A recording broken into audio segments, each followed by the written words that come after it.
Good evening. This is my reading report for philosophical and scientific classics. We were asked this week to read Karl Marx's and Friedrich Engels' The Communist Manifesto.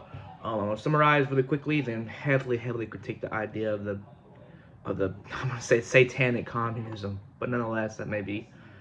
Anyways, it's a manifesto, as you know the name comes manifesto, about Karl Marx, Friedrich Engels, 1848. It was a revolutionary pamphlet intended to mobilize workers and explain the nature of class struggle and call for the overthrow of capitalism and the establishment of communism. It is written during a time of political upheaval in Europe. It's very forceful. It's polemical, trying to persuade as fast as possible. It tries to argue history is defined by struggles between classes. Try to pronounce these right.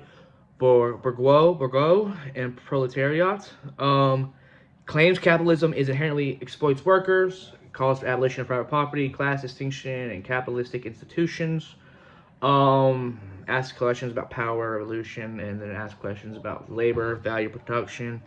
There's good human nature conversations there as well, and even very much so religion conversations. Like I said, major claims. All history is class conflict in it. Capitalism leads to exploitation. The proletariat, the workers must overthrow the bourgeois, and private property and class divisions must be eliminated. They argue from past society, strong rhetorical appeals, very used to deterministic reasoning. But let's get to the critique. Very first off, he oversimplifies way too much. He reduces all of history to basically a class struggle, ignoring religion, cultural ideas, moral agency, and human motivations. And it's just human history is too complex to fit in one explanatory box. But and it's really cool how this class struggle idea fits in with critical race theory and and modern thinking of liberal ideas. It's really cool how it flows from his thinking.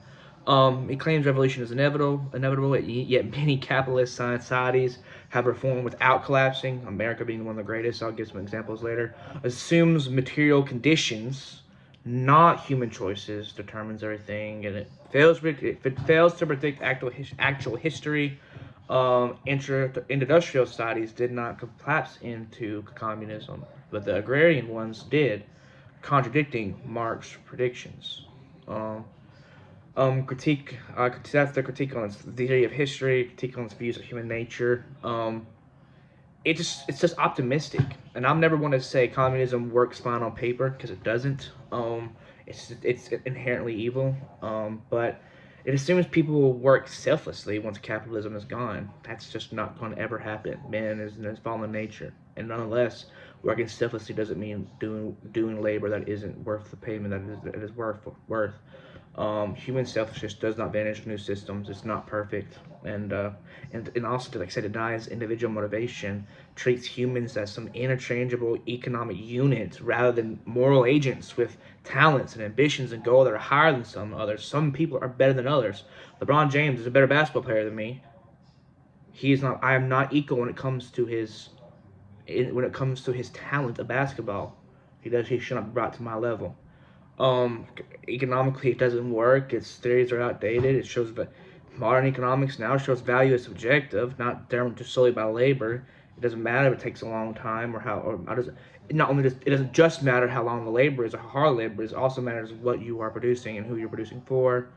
Marx's notion of exploitation depends heavily on this outdated theory.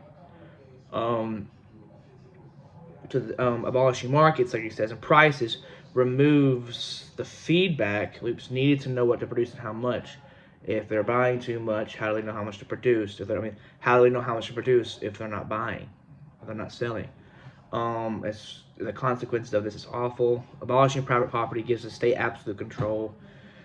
Historically, with Lenin and Mussolini, Mussolini was a socialist before he was a fascist.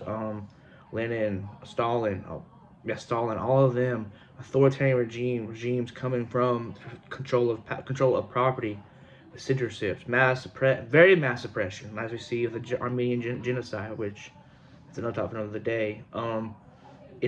Communism just always leads to destruction. It's disgusting.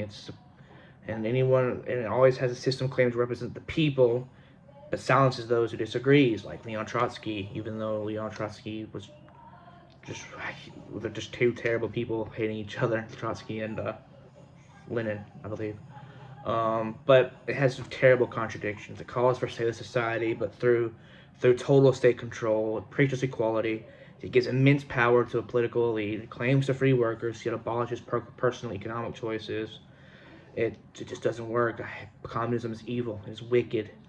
Spurgeon wrote a lot about communism also as well, and how wicked and disgusting it is. My questions though is, if human nature includes self-interest, how could a classless, selfless society function without strong coercion? Why did capitalists reform themselves, but communist societies frequently become authoritarian?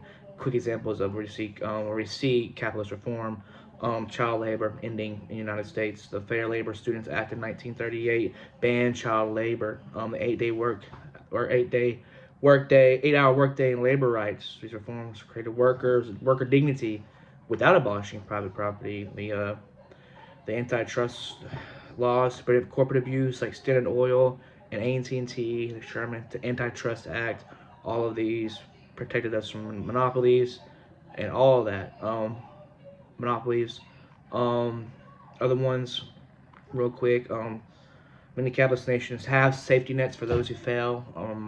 Whether you feel about the worker compensation laws, unemployment insurance, even that's being abused, Social Security, Medicare, Medicaid, these changes ease the harshness of early capitalism while still keeping markets. I could go on and on and on, but nonetheless, communism is evil and it is wicked. Thank you. Have a good evening.